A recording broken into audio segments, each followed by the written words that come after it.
আসসালামু আলাইকুম ভিউয়ার্স, আশা করি ভালো আছেন। আপনাদের দোয়ায় আমিও ভালো আছি। আজকে আমি কোনো তান্ত্রিক বা কবিরাজ যাদের কাজ হয় না, বা সাধারণ মানুষ আপনারা যারা কাজ করেন কাজ হয় না, ঠিক আছে, আগে পরে কাজ হয়েছে, হ্যাঁ, বশীকরণ বান বিচ্ছেদ যে কোনো কাজ করতেছেন, মন্ত্রে কাজ হয় না, নকশায় কাজ হয় না, আপনাদের যদি এরকম থেকে থাকে যেন কাজ হয় না, তাহলে বন্ধ আমল খোলার একটি মন্ত্র আমি আপনাদের মাঝে উল্লেখ করব। বন্ধ আমল খোলার একটি মন্ত্র আপনাদের মাঝে উল্লেখ করব, ঠিক আছে। ভিডিওটা শুরু থেকে শেষ পর্যন্ত দেখবেন, এবং যদি কোনো প্রতারক থাকে ইউটিউবে অনলাইনে প্রতারিত হয়ে থাকেন আপনারা বিগত দিনে, তাহলে নিজের কাজ নিজে করবেন, কোনো তান্ত্রিক কবিরাজ প্রয়োজন নাই, আপনার নিজের কাজ নিজে করবেন। আর এরকম যদি হয়ে থাকে আপনারা একটা 4 মিনিট 5 মিনিট ভিডিওর ভিতর সব কথা বলা সম্ভব না, ঠিক আছে। যে কোনো কাজ আপনারা করতেছেন যদি না হয়, সেক্ষেত্রে আমার এই মন্ত্রটা অবলম্বন করেন, মন্ত্রটা নিয়ম সহকারে আমি আপনাদের মাঝে দিব, তাহলে কাজ হবে।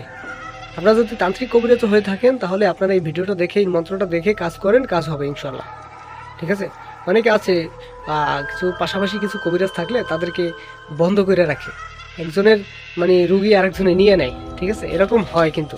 তাই বলছি, আপনারা এরকম যদি হয়, বন্ধ কোনো কাজ যদি না হয়, সেক্ষেত্রে আপনারা এই কাজটা, এই মন্ত্রটা দেখতে পাচ্ছেন, এই মন্ত্রটা খাটাতে পারেন। দুধ, খই, মুড়ি, চিরা, তারপর নতুন একটা চালন, আর সাথে আপনার বই পুস্তক কলম সহ নেবেন, যেটা আপনি পড়বেন, এই নকশা বইটা নেবেন। নেওয়ার পরে এগুলো নেবেন 5-6টা করে। তারপর 4 রাস্তার মাথায় বসবেন, মাঝখানে বসবেন, তারপর 100 বার মন্ত্র পড়ে জপ করে ফু দিবেন। কিতে ফু দিবেন?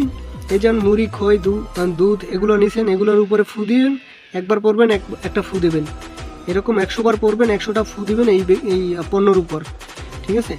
তারপর আপনি কলম, বই পুস্তক নিয়ে আসবেন, আপনার ওগুলো ওখানে রেখে আসবেন, ঠিক আছে। তারপর আপনি বাসায় চলে আসবেন, আপনার এটা একটা ভোগ দেওয়া হয়ে গেল, বন্ধ একটা আমল আপনাদের মাঝে খুলে যাবে, ঠিক আছে। ওই যে যেখানে লেখা আছে অমুকে বা আমার, যদি কোনো ব্যক্তিকে আপনি কাজ করে দেন, বন্ধ আমল খুলে দেন, তাহলে ওখানে উল্লেখ করতে হবে অমুকের মন্ত্র, তন্ত্র, যন্ত্র, খিল, ঠিক আছে, এটা হচ্ছে খিল মন্ত্র। আর যদি আপনি নিজে হন, তাহলে আমার বলবেন, আমার মন্ত্র, তন্ত্র, যন্ত্র, খিল, ঠিক আছে। এরকমভাবে কাজটা করবেন।